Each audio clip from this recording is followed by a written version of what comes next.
नमस्कार दोस्तों, मैं फिरोज खान आप सभी का स्वागत करता हूं लोकसभा की लड़ाई में।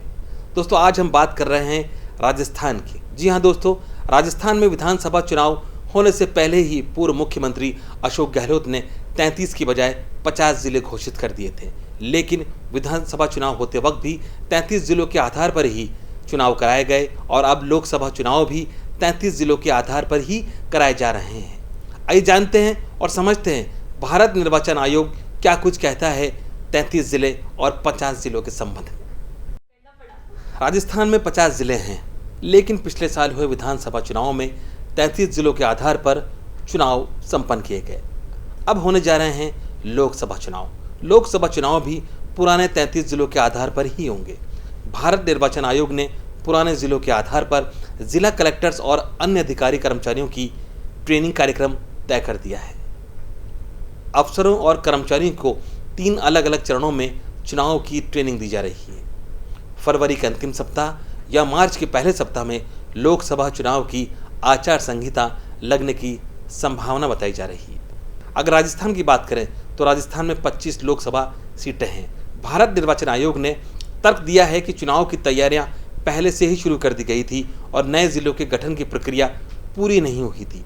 ऐसे में नए जिलों के बजाय पुराने जिलों के हिसाब से ही विधानसभा चुनाव कराए गए हैं। भले ही नए जिलों की घोषणा और गजट नोटिफिकेशन अगस्त में जारी हो गए हों, लेकिन सभी जिलों का पूर्ण सीमांकन और प्रशासनिक ढांचा अभी तक तय नहीं हुआ था। इसी वजह से पुराने जिलों के हिसाब से ही विधानसभा चुनाव की प्रक्रिया तय की गई थी।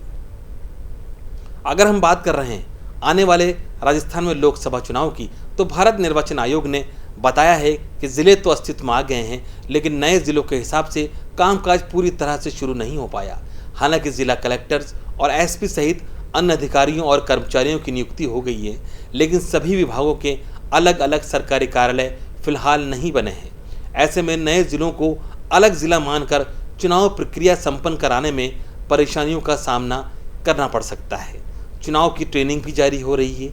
ऐसे में लोकसभा चुनाव पुराने 33 जिलों के लिहाज से ही कराए जाने का फैसला किया गया है। तो दोस्तों आज के इस एपिसोड में हमने जाना कि राजस्थान में 33 से 50 जिले होने के बावजूद भी 33 जिलों के आधार पर ही लोकसभा चुनाव क्यों होने जा रहे हैं। चुनाव चाहे 33 जिलों के आधार पर हो या 50 जिलों के आधार पर हो, निगाह और नज़र रहेगी परिणामों पर।